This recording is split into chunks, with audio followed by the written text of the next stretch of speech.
Again, it's recorded, so if necessary, if someone missed something, we can come back. Okay. So, obviously that first portion of this, is pretty serious stuff.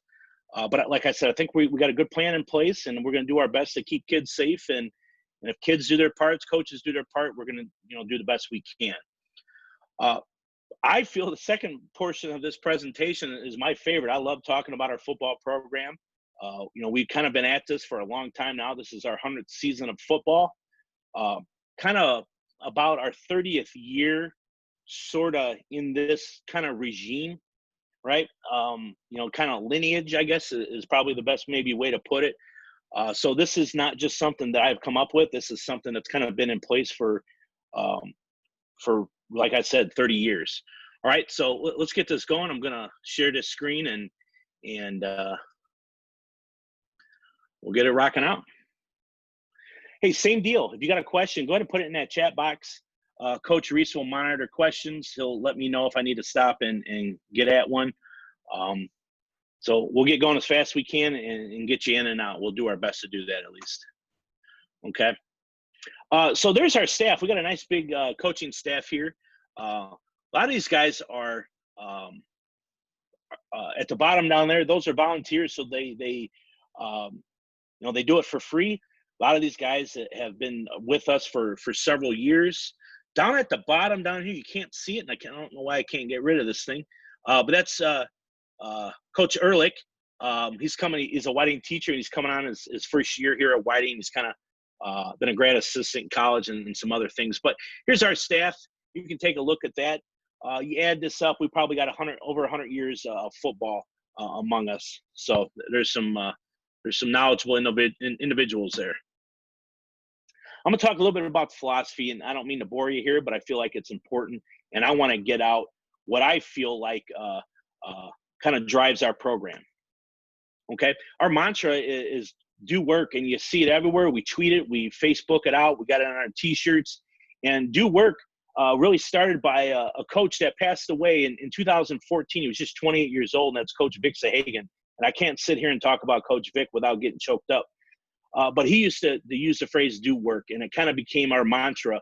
So he passed away December 26th. So I think December 27th, do work was being thrown out there all over the place. And what it is, it's a blue collar mentality to live, work, and play at your best. And if you think about what a blue collar worker is, that's what Whiting kids are. That's what Hammond kids are, and what East Chicago kids are. That's what our parents are. My dad was a steel worker for 38 years. All right. My grandpa was a construction worker for like 50 something years. So we're blue collar people. Okay. And we do everything we can with 100% effort. And if you think of a dude that's 28 years old that passed away, thinking he got up December 26th thinking there was going to be a December 27th.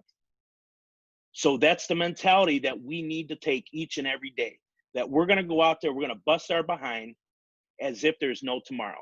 And you want to leave that legacy behind. Man, I was known as a good person. I was known as a hard worker, and I took care of the things I need to take care of. That's what do work is. And that's what our mantra is. What we're about at Whiting football, though, is we're here to help create good husbands and fathers. Help create. So who else helps? Families help that. Our community helps that. Our school helps that. All those things kind of work in. And when kids leave here, we're hoping they become good husbands and fathers. Now, sometimes that doesn't always happen, but I'm going to tell you, 95%, 99% of the kids that have left here have gone on to be great individuals. Today, I got a letter from an alum, graduated in the 70s. He owns his own irrigation company now, and he hires lots of our former football players. And he sent me a letter today saying he gets so many compliments from his customers about our kids. And I sit here and I get emotional talking about that, because I know our kids leave here and they're phenomenal kids, and they're going to go on to do something great. And something great doesn't mean that we're going to go out there and we're going to cure cancer. But maybe that means they're going to go and they're going to take care of their families. They're going to be good husbands and fathers. And ultimately, that's what it's about. Our vision is that we're going to create a first-class program that competes for a state championship each and every year. That is what we're trying to do from a football aspect. Okay, so a first-class program means we're going to try to do everything as if this was a college program. Now, we're limited by resources like money, like manpower, but whenever possible, we're going to do things the right way. We have six values that we try to get out there with the kids, and the first three, respect, commitment, and discipline, are the values that we really highlight. We call those foundational values. Those are the values that no matter if you're a football player or just a student, respect, commitment, and discipline will take you a long way. And then you see the other three there: work ethic, family, and community. I feel like in Whiting, community is what makes our program, what takes it to a new level. And so community is one that I feel like is so important. So those are our values. So how do we reinforce these values? Well, we have a standard of doing things. And the standard is the standard. We're not going to sit here. We're not going to lower our standards to accommodate a player. That's just the way it's going to be. And I think too much nowadays we say, oh, kids today, kids today. You know what? Kids today are the same as kids were 20 years ago. They are. It's the expectations that are put on the kids is what changes the kids. We don't lower the standard for our kids. This is they have a bar that they need to reach, and that's what we're trying to do. And the kids need to understand it isn't about them. We are part of a team. We're part of something much bigger than them. We've been playing football here 99 years. 99 years. And when that student leaves, football will continue. So it is an honor to play for Whiting. And it isn't about the kid. It's about the team. And coaches are the same. We're the same. We've had hundreds of assistants. We've had now 11 head coaches. If I leave, the program is going to continue. It is not about me. It is not about the kids. That's what we need to take from this. Quickly, standard of behavior. I talked about our foundational behaviors: respect, commitment, discipline. Behavior in school, respect. It's a two-way street, man. It's a two-way street. If you want respect from a teacher, you have to give respect. That works in teaching. That works when you get a job. Commitment. That's our attendance. You got to come to school. You got to come to school. That's why we have an attendance policy, as I said, that is the bedrock of our program. Obviously, things might look a little bit different this year, but attendance, you got to be at school. Okay? And finally, discipline. And for us, that's grades. It's easy. You take care of business. It's that simple. And we have been harping on grades, and man, it's been we have a guy that his job is among coaching, but his job is to take care of academics for us. That's Coach Ford, and we'll get into him in a few minutes. But right now our cumulative GPA as a team is a 2.9. Last year was a 2.6. So we're getting better, but grades are important. We have a behavior policy. It's real simple. You get a 1 hour detention, 1 quarter suspension, no questions asked. I'm not going to sit there and talk to a kid and say, hey man, what did you do? The bottom line is you received a detention. Now I may talk to the teacher and say, well, what exactly transpired here? But 100% of the time, I'm going to stand behind the teacher. 2 hour detention, it's a half. In school, out of school suspension, we'll help make that final decision. But also on top of this is we have an athletic department policy that we have to follow as well. That kind of coincides with this behavior policy that we have here. Okay, so I'm going to talk in generalities with our attendance policy. Again, you would normally have had that policy in hand by now, and you've already would have known it, and it starts August 3rd. But given the situation, things are going to look differently. But basically, it's kind of talks about goes around the accumulation of points. So if you leave early or you come late, if you just don't show up, right? I mean, we have jobs here. You can't just not show up to work, right? You can't just not show up. Well, we're starting that in high school. You can't just not show up to football practice. Your consequences are a direct result of your point total for a week, which starts Saturday and ends on a Monday. So tire flips, suspension from games, or removal from team. Okay. It's going to all kind of be vague right now because, like I said, our attendance policy is nowhere near completed. So just kind of bear with me here. Obviously, guys, there's exceptions. Okay. You have college visits. You have, you have to take care of a lab after school that wasn't able to get done during school, whatever the case may be. Come talk to us. Come talk to me. And we'll just make sure we're on the same page. JV player, most of us are first-year players in here. JV players, if you have accumulated points where you have to sit out a game, you're going to serve your suspension during the JV game, and you're not going to dress Friday nights. Okay. One of the things that JV players love is dressing on Friday nights. But if you accumulate too many points throughout the week, we're not going to allow that to happen. But here's the biggest deal, guys. Communicate. It's simple. Call me, text me, email me. Players, parents, don't call me, text me, email me, and say, Johnny's going to be late today. I'm sorry, I'm not going to count that, right? When your child gets a job and he's sick, you don't call the boss and say, hey, Johnny's not going to be at work today. You guys don't do that. We're not going to do it in high school. These kids, they can do that stuff. I'm not going to yell. I just want to know where they're at. I want to make sure they're safe and everything is okay. And if I can help.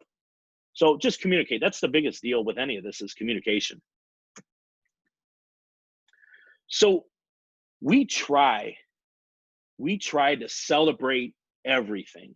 We try. We don't always, we sometimes fall short, but we try to celebrate everything. We keep track of everything. Anything in workouts, times, when kids are sprinting, we keep track of their times, how high they jump. Everything we keep track of. And we wear the O's on the side of our helmet, and we make our kids earn the O. And they have to earn it based on those three foundational values: respect, commitment, and discipline. First-year players have to earn it. Your discipline policy: no detentions, no in-school suspensions. If you don't have that stuff, you don't have a detention, life's going to be good. Attendance policy: we'll determine how that fits into here. Grade checks: no D's or F's. Okay. Now, as I said, some of this stuff is going to have to change a little bit. So I will give you the policy so you know exactly what it is. You'll sign it, you'll give it back to me.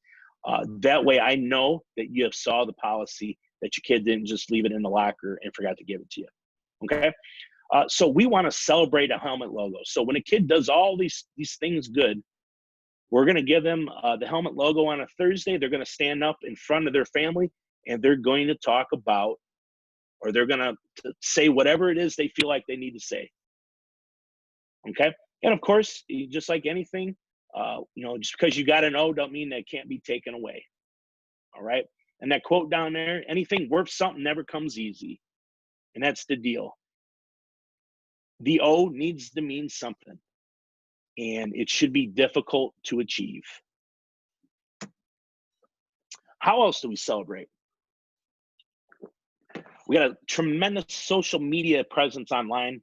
We're all over the place on Facebook and Twitter. We do all kinds of stuff, and we celebrate on there. Text. We do T-shirts for everything. We do outings. We'll try to take kids somewhere. We'll try to do some different things. Postcards home. I send postcards for everything. I got a bunch of postcards get ready to go out for GPAs. We give out helmet awards. We give out candy. We give out food. Blah blah blah blah blah. We try to celebrate everything. So, and you can see that picture there. That's a picture of the postcard that gets sent out. Hopefully, if your child has been involved with our program, hopefully that child has got one of those. All right, and I just write a note to the parents and to the kid, saying how proud I am of whatever it is that they accomplished. So I sent out a ton of those over this off season, and I look forward to doing it. Academics, we're going to turn this over. Sorry there, Coach Ford. I should have kind of given you a heads up there. I'm going to turn this over to Coach Ford. He's going to talk a little bit about academics. It's never too early to start thinking about what happens after high school. So that's going to be Coach Ford. Hello, everybody. Can you hear me? Yep. Okay. Let's just see if I can.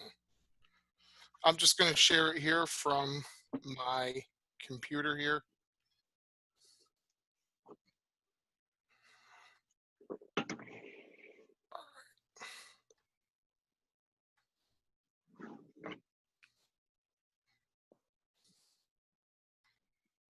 There we go. Does everybody see this Yep. presentation? Okay, good.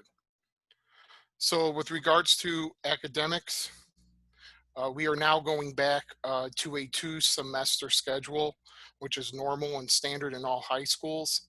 We're going to have 7 classes, and your eligibility is based on your 9-week grades. If you're a sophomore, junior, or senior, you must pass 5 classes to be academically eligible. Ninth graders, this is a new rule based on it's our athletic policy. All ninth graders must have a 2.0 GPA for each report card. That's a C average. So if you have an F or a D, it's going to be kind of hard to have a 2.0 GPA.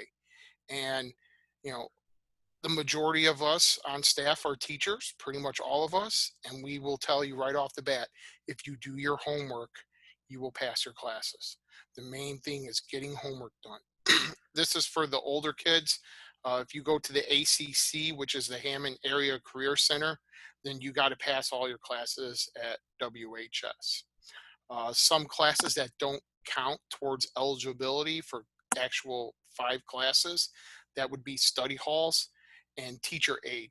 They do not count towards, that should say 5 pass classes, not 4. I did not fix that. I apologize, because you don't get a grade for them. Sophomores and juniors, if you have to take a SAT prep class, those are only half a credit. So you're going to take 2 classes, but you're only going to get 1 credit for it. Freshmen, I highly recommend that you do not take a study hall. Stay away from study halls. Get your classes in, get them done, just so you could get in the swing of things and get used to high school.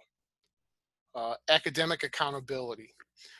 Grade checks are done by me on a weekly basis, both in and out of season for grade issues.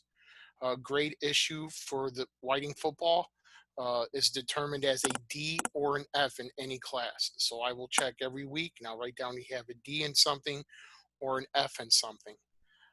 Any player with a grade issue attends a study table. During the off season, study table occurs on Wednesdays after school. The student athletes do not weightlift that day. They go to study hall. During the season, students will attend the study hall on Friday after school.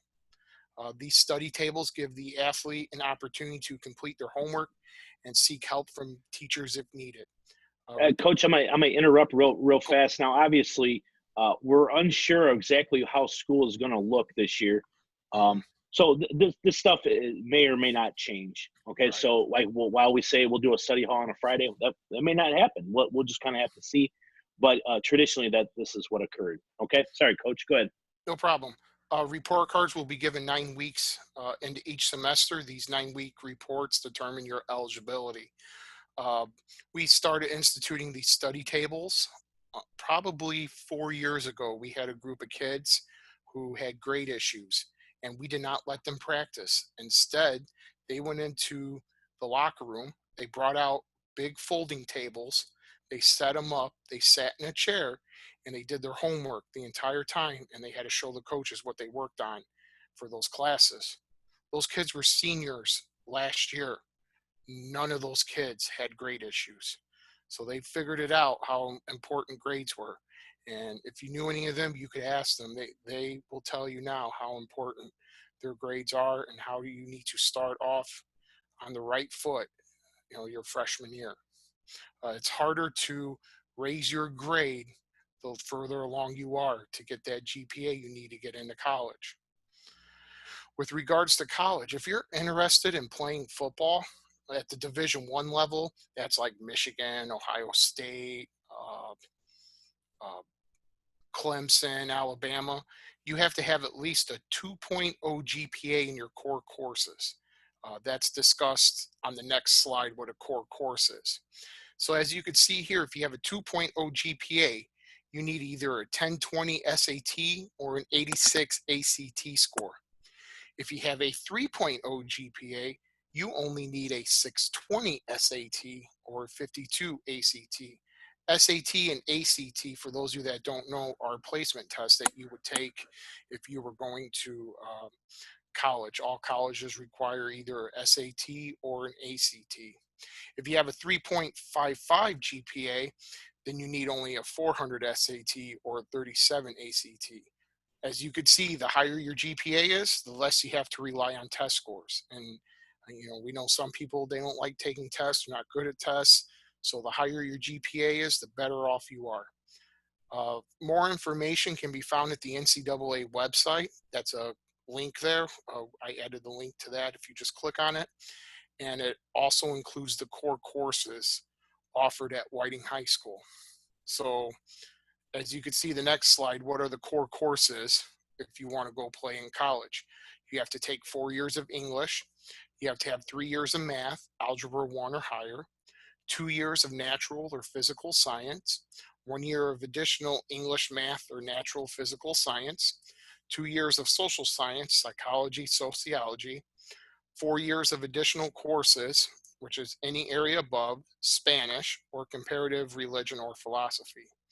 Some elective courses do not count towards NCAA eligibility. And then usually we have a handout that we give for a sliding scale. Once we can get back to school, if anybody's interested in that, I can make a copy for you. And then that's all I have on my end. Any questions?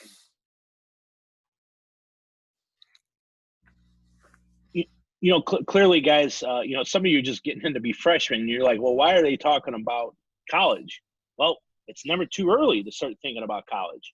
So get off on the right foot. That is what Coach Ford is saying. Start on the right foot. It's a lot easier to go up when you're already nice and high up. Okay, so Coach Dabbs, you're up. All right, hello everybody. Just let me get my screen hopefully shared right here.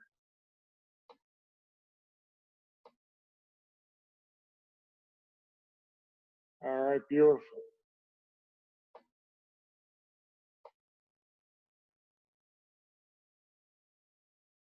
Okay, so my name's Coach Davenport. I'm the one who runs the weight room. Just a little bit quick about my background. I am a Whiting graduate, graduated in '92, played 3 sports, football, wrestling, and baseball. After, you get out of high school, you playing sports for that long, it just kind of goes away. So then I got the itch.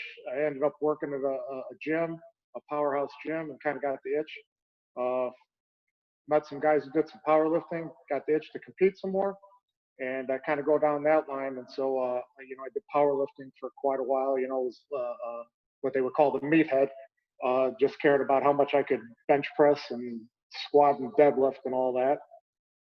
And as I got older, kind of had to get away from that. There's only so long, you can keep trying to put a million pounds on your back and squat down and stand back up. Got married, started having a family. In the mid '90s, started doing a little bit of coaching, but then later, after my oldest son kind of started playing sports, that's when I really got into coaching and figured if I was going to do it, I better start learning some stuff. I just didn't want to be some dad who was coaching who didn't really know a darn thing. So started doing some research, finding people to talk to, whether it's for football or in the speed and strength background. So as Coach Jennings talked about, Coach Vic Sahagan, the weight room that we go into is named after him. And our mission is real simple. We're going to try to maximize everybody's athletic ability. We want to bring out, and it doesn't matter how much athletic ability you have, okay? You could be one of the greatest athletes that's ever walked through the halls, or just, you don't have the genetics to be that great.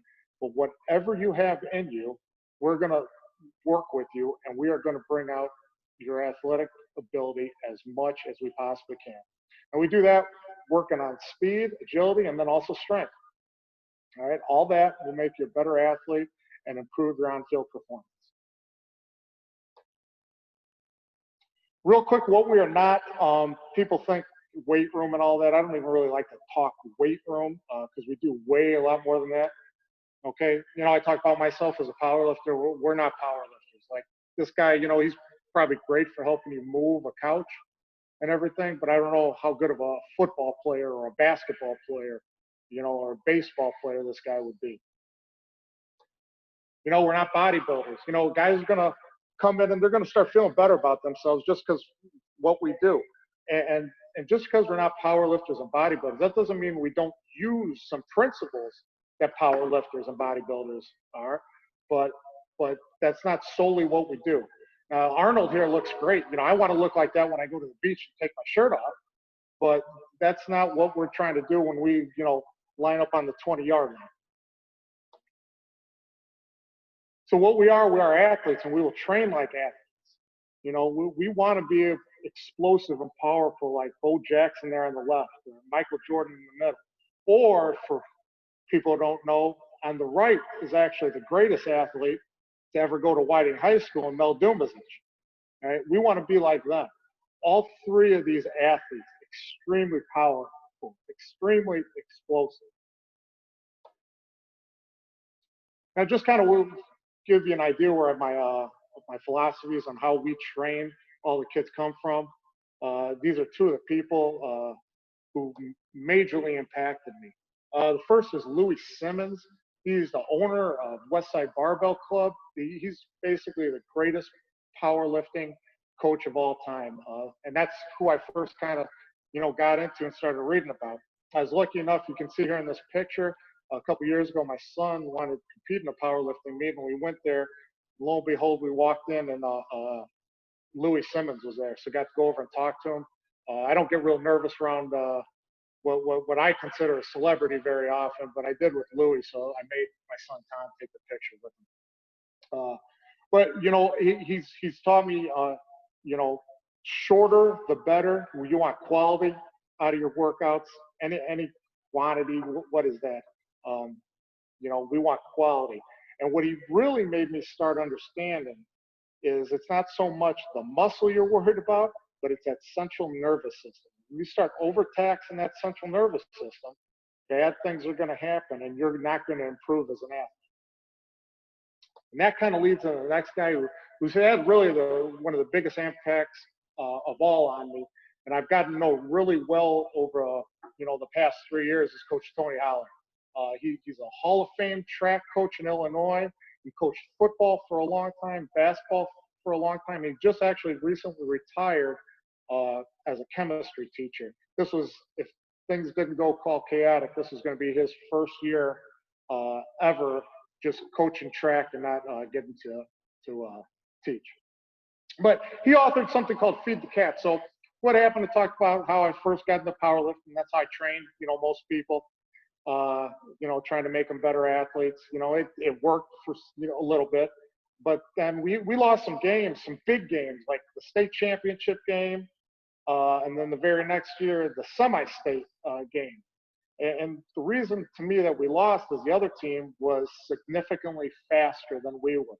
So as the guy who tries to train the kids and make them better athletes, I decided I needed to find out how in the heck can I help to make these guys faster? So you just start Googling stuff, and I find this guy, Tony Holler, and he's authored this Feed the Cats, and I read this Feed the Cats, and it just smashes just meatheads like me, man. He just goes after us, because that's just kind of Tony's way.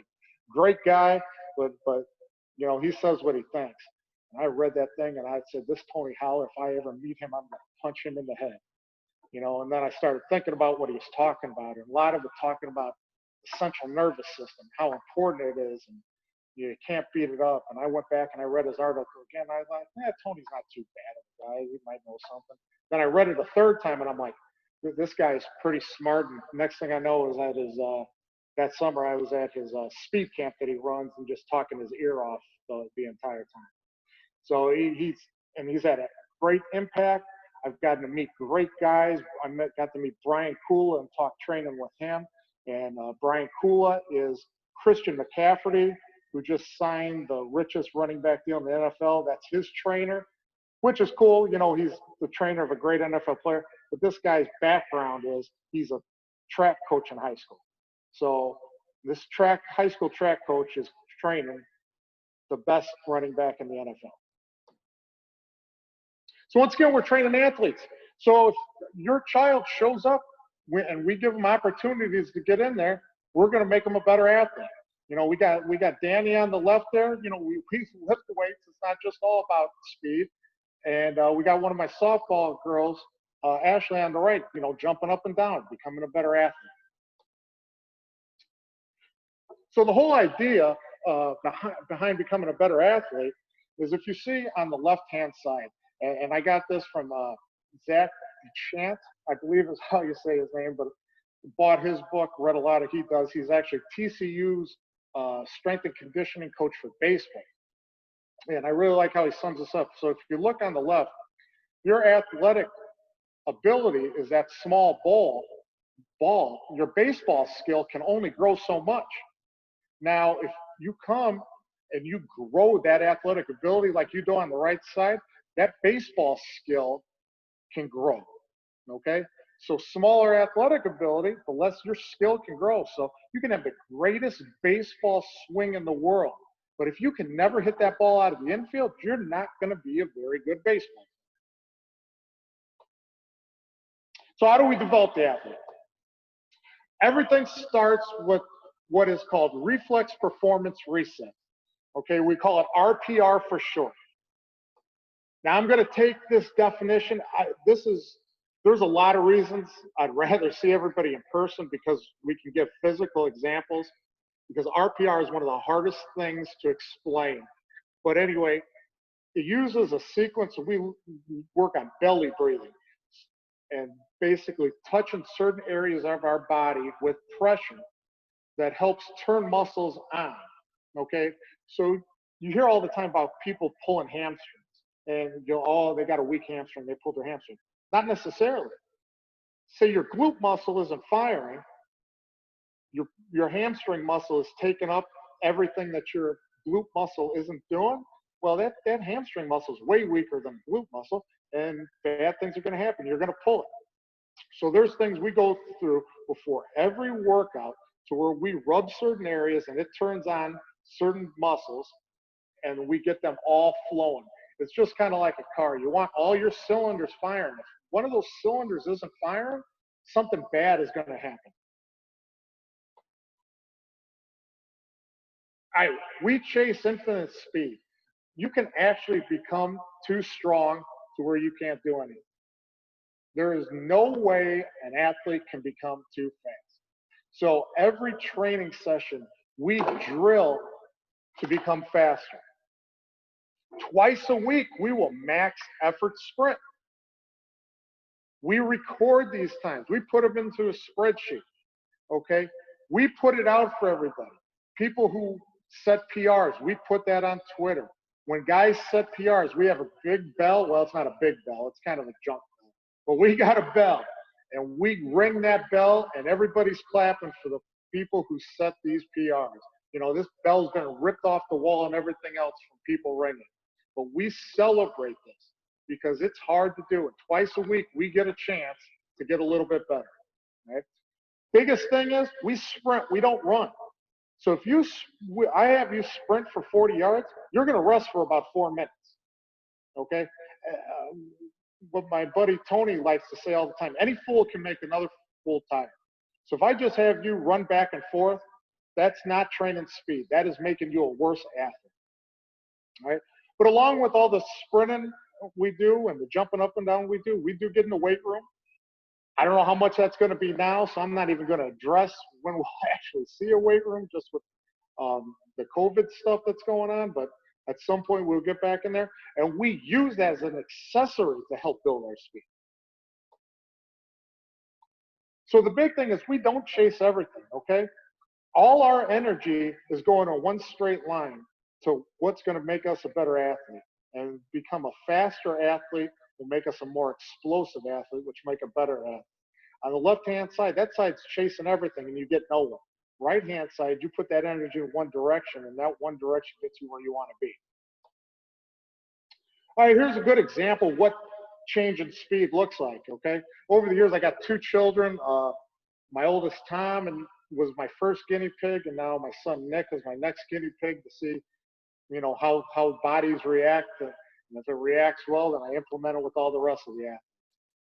So this is actually almost exactly a year of an improvement on a 40-yard dash. So this is goes from March, and let me get this here. This is from over here from March of 2019 to early March of 2020, where they basically kicked us out of the school. And you can see when we're chasing speed, and this is why we celebrate when we get these PRs, because it's not a straight line down to getting faster, man. We got peaks, we got valleys. You can see how up and down his times are going on. I mean, we get way up here, and then I don't know what the heck happened here, where he gets way down here, and then things go bad for a little while. And a lot goes in to getting faster, to where, hey, maybe, and if I see guys getting bad times, you eating enough? Are you getting enough sleep? Or maybe it's just you're going through a growth spurt and your body's a little jacked up because you just grew 2 inches in like 4 weeks. So some excellent examples right here. I love these examples of these next 2 guys, mostly because they are so scrawny in their freshman year pictures, and you can see what happened. So this is Thomas Knight, TK for short, and you can see on the left how slow he is, and you can see how little he is, and that's his freshman year. Now you can see on the right-hand side, he is a large person with gigantic guns, and look at how much his speed has improved. When you can almost, well, I guess it's actually over a second off your 40 yards over the course of a high school career, that's pretty darn good. But, and I know guys worry about this all the time, but we got strong too, all right? A kid can, and the deadlift, if you don't know what that is, that's what he's doing on the left. The barbell's loaded up with 445 pounds, and he could stand up. It's simple as that. So strong individual, but we were able to improve the speed, and he's still, it's really believe that by getting faster and sprinting, it's really a global reaction on your body, and just everything takes off from there. So this is, I don't know if this video is going to look well. I'm going to show it to you real quick, but this is why we want to get fast. You're going to see Tom Knight come out from up here. He's going to catch this ball over the middle. And this is why the goal is fast. Unless it don't play, and we're just going to skip right past it. Oh, here we go. And Tom catches it, and the kid chasing him was in the state finals for the 100-meter dash, and he's running away from him. So that is exactly why we chase. I don't know how to get to the next slide. Oh.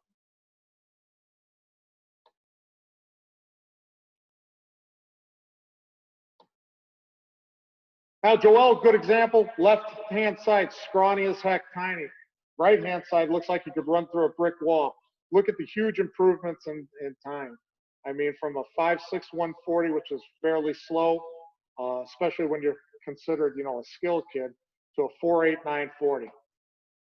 Once again, strong, could only bench 115 pounds. That's if anybody knows who's been in the weight room, that's not a lot. And then he walked out the building bench pressing 245 pounds, which is pretty impressive for a high school kid. The same thing here. This is why we work on the speed. I'm going to see Joel on defense. Hopefully you're going to see him. He's going to step in front of a pass here. And with that improvement in speed, he's just running past guys for a big touchdown.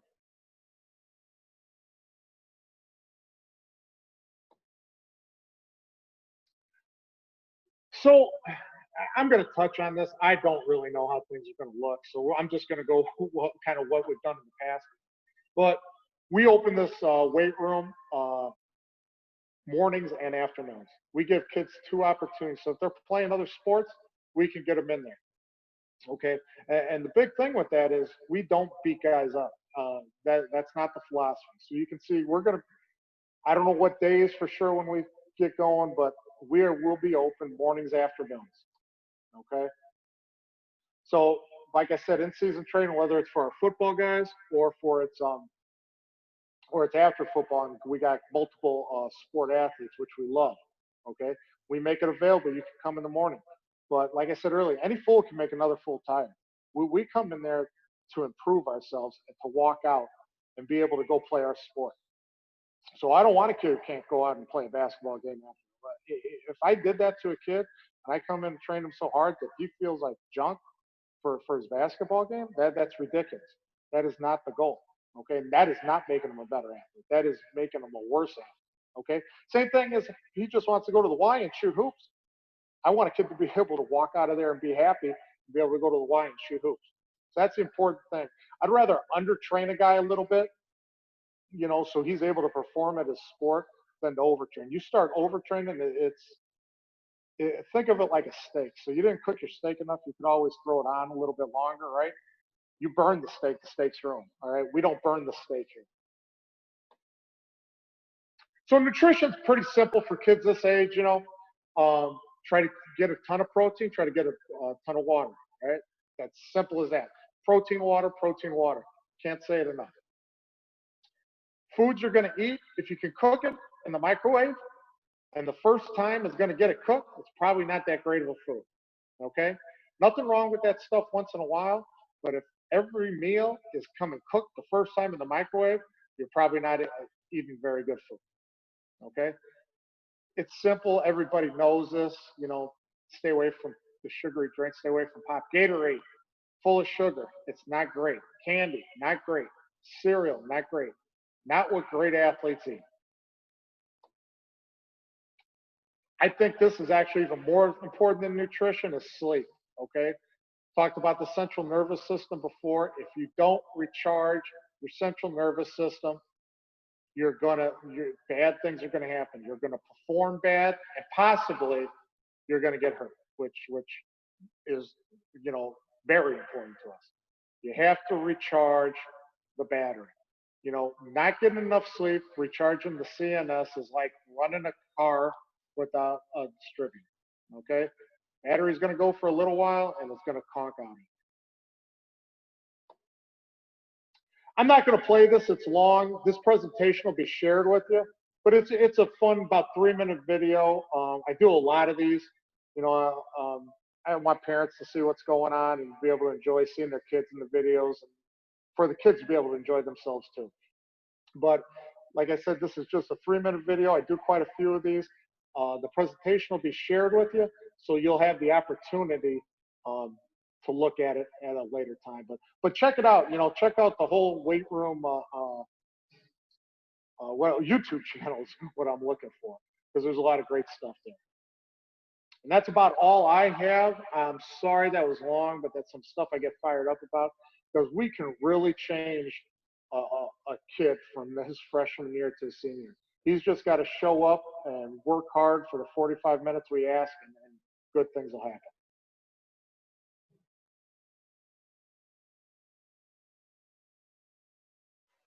Okay, thanks, Coach.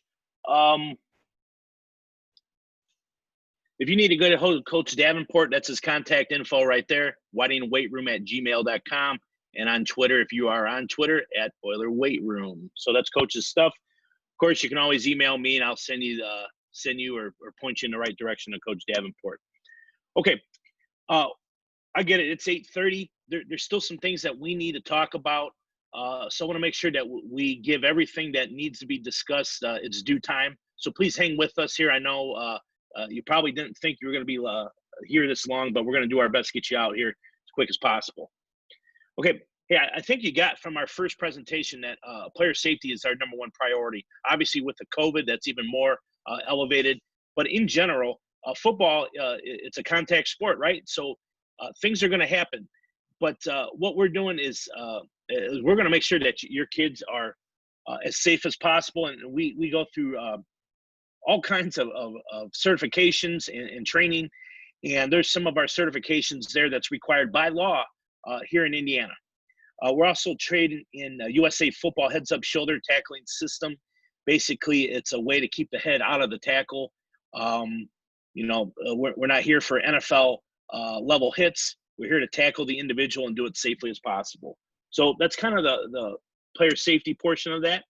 Hey, Coach really hit on it. Coach Davenport really kind of hit on it. We're a lot smarter now than we were back in the 80s and 90s when we played. Okay, we're not going to go out there 3.5 hours in practice. We're not going to tackle and smash each other to the ground every day. We're not going to just go run the run and say, oh, yeah, guys, go run a lap. We never do that. Never. So fresh is better. We're gonna do the feed the cats mentality that Coach mentioned. Our practices are a couple hours long.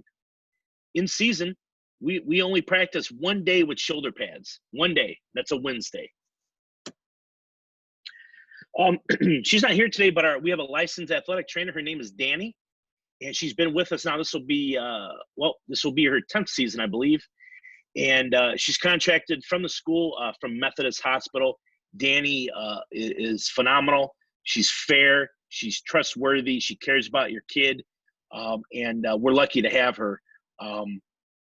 Some events with COVID, there was some layoffs at previous hospitals, but Danny was able to stay with us.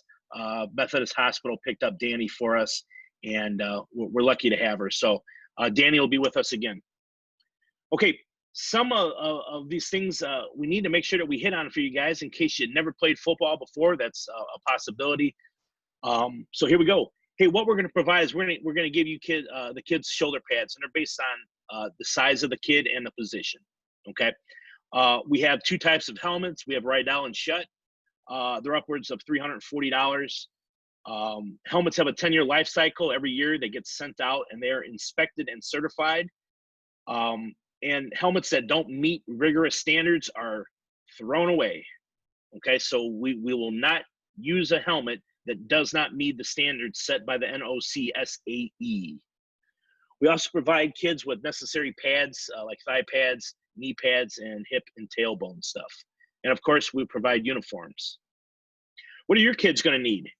Well, they're going to need what we call a player packet. Okay, and we'll look here in a minute what a player packet is. That's that there. I'll get to it in a second. Player packet, you have to buy it online. It's $60, and I understand today, with given everything going on, $60 is a lot of money. But we don't require much else other than that. Okay, so $60 will get you what you need. You can go to whitingfootball.com tomorrow to visit the online store. It's also all over social media. You need to get on our Facebook page. We'll talk about social media here in a minute. But you can visit the store and you purchase everything online, and it will get shipped and delivered to us, and we'll get it to your kid. Hey, if you got questions about cleats, you can buy molded cleats are perfect for turf. You don't have to go out and buy a $120 pair of cleats. That's not what we're asking, but a decent pair of cleats would be nice. You can purchase them from our online store. You don't have to. We're an Adidas program, so we're offering Adidas cleats. You don't have to buy them from us. We don't get any kickback or anything like that from that, so it doesn't matter. If you can find them cheaper or you already have a pair, perfect. We also have used cleats, and by used, I mean hardly used. So we have a big shoe room that's filled with dozens and dozens of cleats that kids have left behind. We have all sizes. So, if times are tough and you don't have a good pair of cleats at home and you can't really afford them, go in that shoe room and get yourself a nice pair of cleats. So that's fine. We also recommend a 5-pad girdle, and we're selling them on our online store. We're not getting a kickback or anything like that, but a 5-pad girdle is like, it's like a pair of shorts that have pads in them. If you don't want to do that, we have stuff that has been worn, by kids throughout the years. So a 5-pad girdle is kind of nice because you can buy it once and then use it for 4 years. If you don't want to do that, that's fine. We have girdles and we can provide them, but it's kind of nice to have your own brand new, and you can keep it for 4 years. So, that's kind of what I recommend doing. Here is our required gear. It's $60. The store is currently open, and it will close Sunday, July 12th, right before midnight. Okay, so you can see there's 4 things that we're requiring your kid to buy: a t-shirt, pair of shorts, a practice jersey, and what's called a wrist coach, where all their plays are on. That's it. Now, for instance, the t-shirt, some people like to buy multiple t-shirts. You can do that. You can buy one. That's fine as well. Doesn't matter. But that is the t-shirt. We call it that's our packet t-shirt. So those are the 4 items you get. Again, I understand $60 is a lot. If there's an issue and you can't purchase by that date, July 12th, please let me know. We'll make arrangements. We can do something. I want your kid to play football. Don't not play football because of $60. We'll make it work, okay? And don't be embarrassed to say, Coach, we don't have it, okay? We'll figure it out. Okay, some important stuff here. Here we go. Here is our July schedule. We start July 6th. Crazy, okay? It's here. We start July 6th at 9:30. 9:30 in the morning at the football field. Now, the first few days, there's, it's going to be somewhat chaotic just because of all that's going on. We'll make it work. But 9:30 is when your kid should be at that.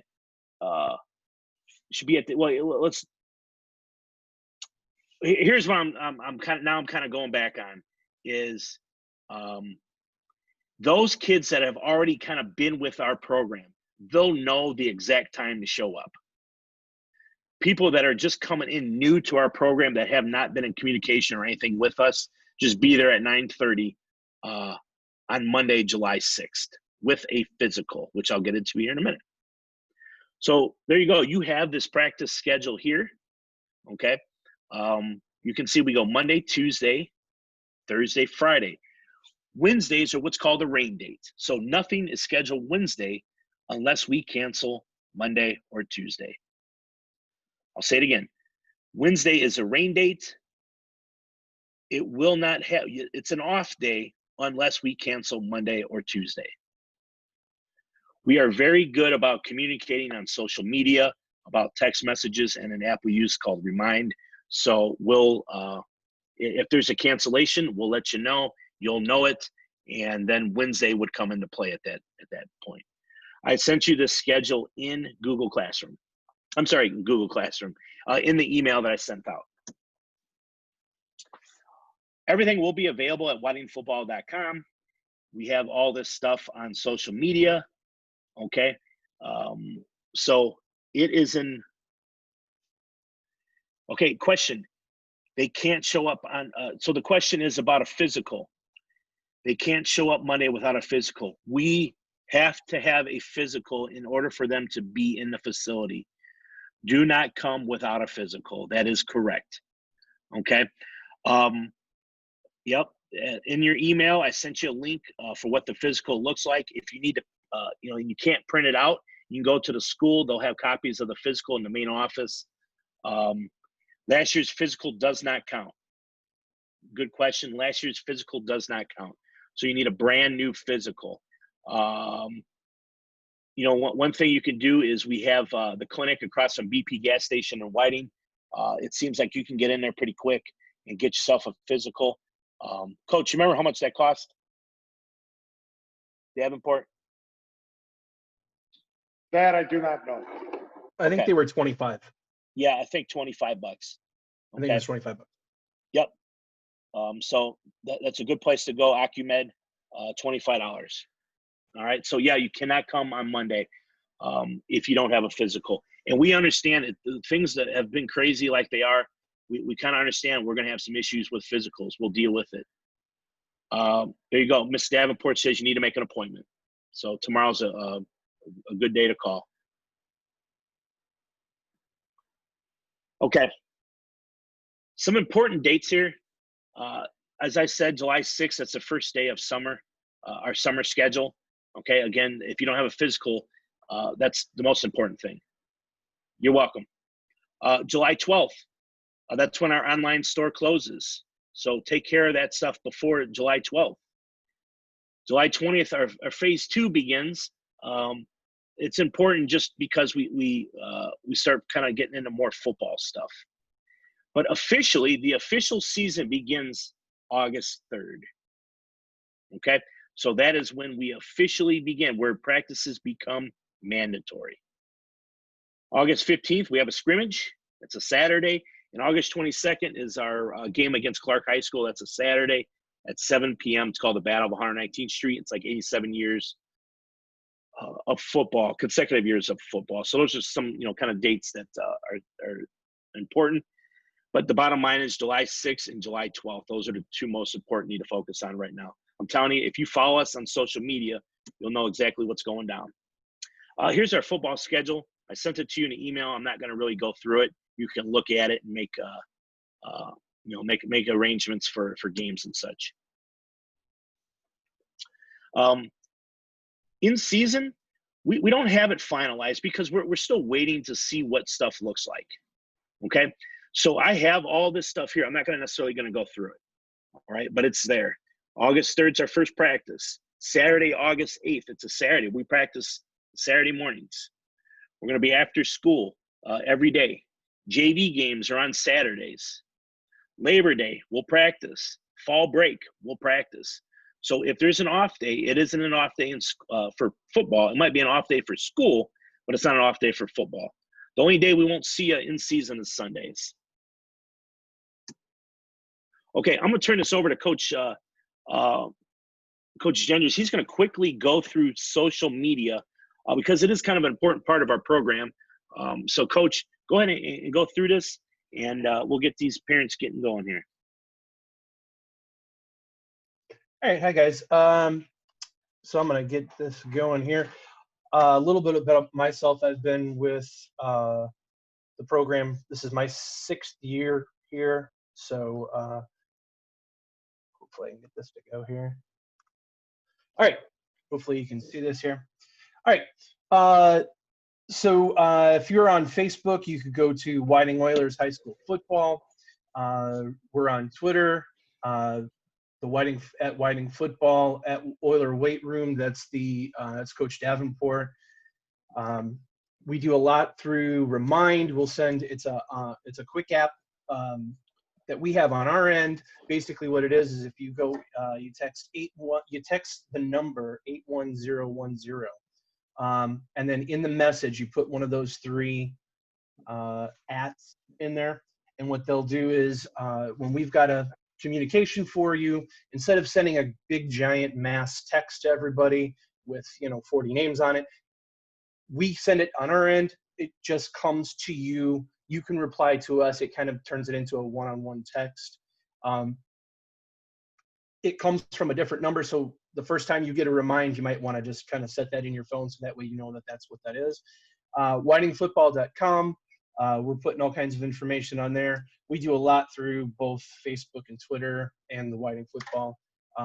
Like Coach Jennings just said, we try and celebrate everything we can. Coach Davenport puts out his plays of the day, and we share some videos every day. And we've got we're celebrating when kids get their O's. We put that out on there. We celebrate all that stuff. So that's always on our Facebook and Twitter. Let me continue. Go on with JV. I think you said yes. All right. Moving on. I did say yes. My bad. Hopefully this will go here. Come on. Whoop. There we go. Junior varsity. I'm also the junior varsity head coach. Playing time, as long as the kids are doing what they're supposed to do during the week, they're not accumulating points. They're in good standing on Saturday, on Friday nights when we're ready to go. We try and we get everybody in on Saturdays. Now that doesn't mean that every kid's going to play the same amount. Some weeks we're looking at guys for different things. We're doing some stuff to move them up. The whole idea of our junior varsity is really to get those kids prepared to play on Friday nights eventually. We practice during the week. During varsity practice, we have specific times set aside for them. Really what we're working on is we're running the base principles of our offense and defense. We're emphasizing our fundamentals. We're teaching them the right way to go about playing the game. The thing I can't stress enough is that if they have questions during the week about stuff that we're doing, to, talk to me, talk to the other coaches, especially this year, we're going to be laying a lot on them early and quick for them to, for the new kids to try and kind of grasp. So if they have questions, let us know. Saturday mornings are all of our games. Usually they're a 10 o'clock start. Our call time at the field is usually 9 a.m. Sometimes it's a little bit earlier, depending on, if it's an away game. We might need those guys there a little bit earlier. It's always going to be myself. Usually we get somebody else that comes with us and gives us a hand, especially if we're at home. Everybody kind of comes out and the other coaches will give us a hand with that kind of stuff. So Saturday mornings are a lot of fun. It's where these guys get a chance to, to really put everything to work. So if you got any questions, let me know. Looking forward to the season. I'll give it back to you, Coach.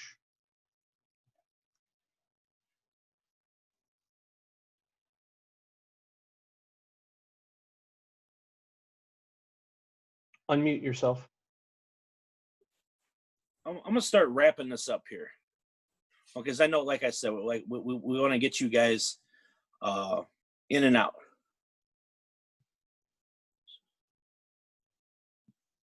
All right. So what do you need to do? You need to get your physical. And once you get your physical, have your kid just bring it to me, okay, at the football field. That'll be fine. You cannot attend practice until they have one. There's also what's called a concussion and cardiac arrest form that needs to be signed. That's pretty simple, okay? And then you need to purchase your packet by July 12th. You do that online. So those are the three most important things. If you follow us on Facebook, we send out reminders constantly on Facebook for that. So it's a good place to kind of stay up to date. Yes, Monday morning would work fine. Yep. You also have another question, Coach. I was curious about the face shield in the team shop. Do you know if it is anti-fogging? Okay. So here's what I'm going to talk to you about face shields. I don't have that answer, and I'd be happy to get that for you about anti-fogging. The face shield, the Shut put out, you can, to be honest with you, Laura, you might be able to read, you might be able to, because Shut is kind of pushing this pretty hard. So you might be able to check out Shut's website to see if it is indeed anti-fogging. If you have ever worn a shield over your eyes, it's extremely warm. A shield over the entire face, I'm going to guess, is doubly warm. So if just keep that in mind if you decide to purchase that. We talked about whether or not that's something we want to make required or not.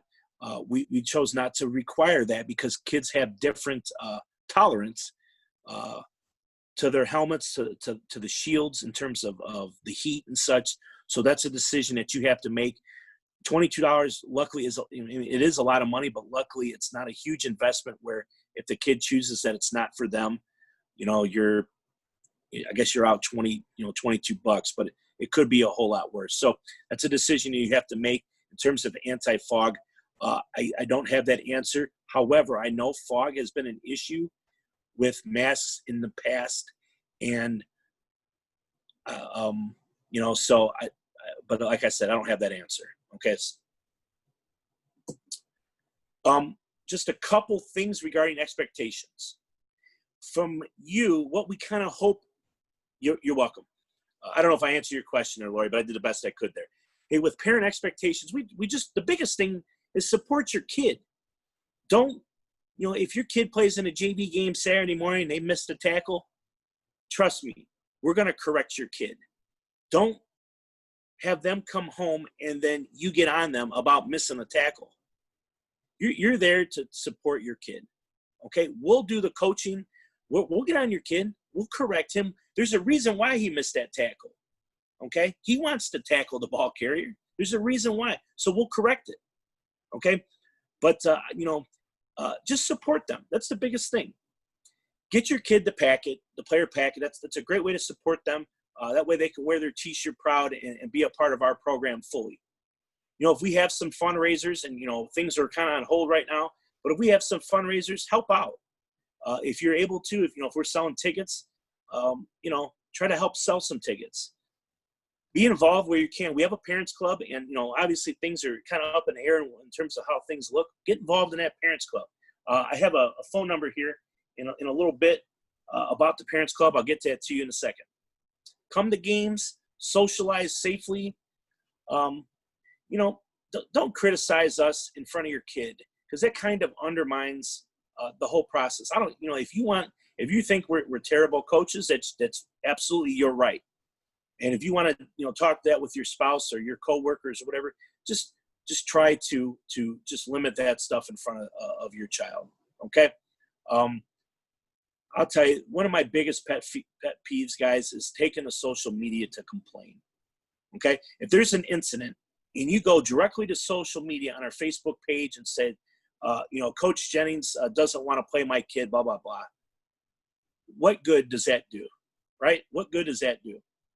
If you really have an issue with something, just talk to us. Talk to us. I'm a very approachable individual.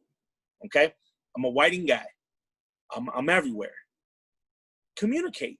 Just talk to us and we'll solve the problem. We'll figure out a solution to the problem. Okay? We'll figure out a solution to the problem.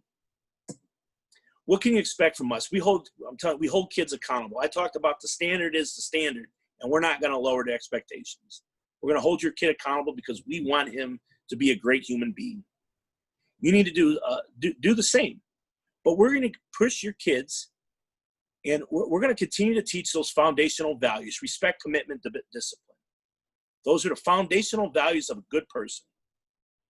We communicate with you. I mean, we just spent 2 hours with you tonight talking about our program, how we're going to keep your kids safe.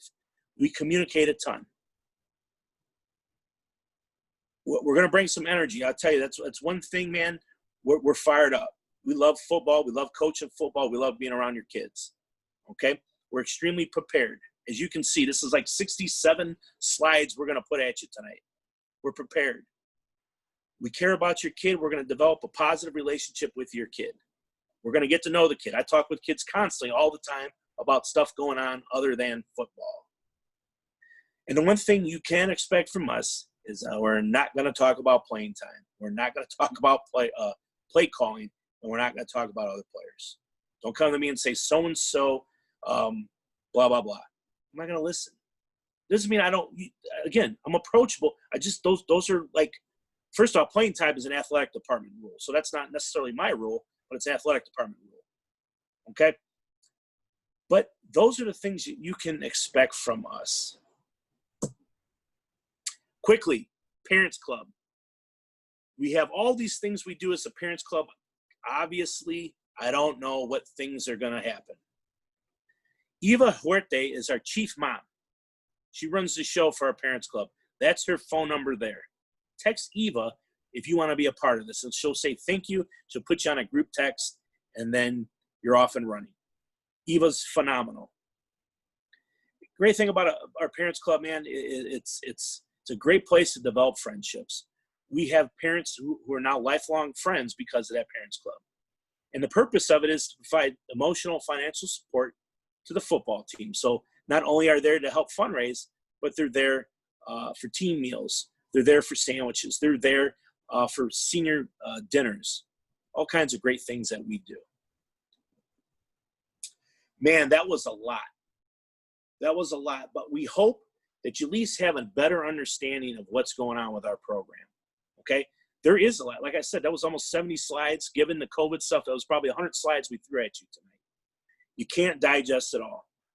WhiteingFootball.com by tomorrow will have everything that you can go back, review, forms, whatever you need is there. And if it's not there, email me, text me, call me, and I'll get it there. I'll get it to you. I'll do whatever it takes. We want you guys to feel comfortable with our program. We want you to at least be informed. You may be confused, but we want you to be informed of what's going on. Okay? Other than that, I didn't even introduce myself. I was all fired up and everything else. You know, my name's Brett Jennings. I'm a 98 graduate of Whiting. I played football for Whiting. Went on to college, played football at a small college. It wasn't very good. but I got a degree in elementary ed. I taught elementary ed for 10 years, and concussion form, Robert. I taught elementary for 10 years. Now I'm in a high school. I teach engineering and computer science. I'm married. My wife, Stephanie. I got an 18-month-old. Yes, Brenda, I'm asking. I got an 18-month-old kid named Hank. I've been coaching. This will be my 19th season.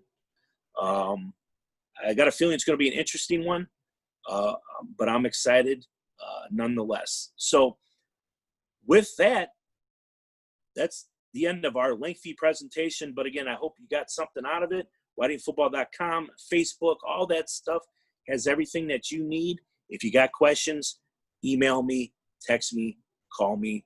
I'll help in any way possible. I want your kid to play football, and I want you to feel comfortable with what our program is about.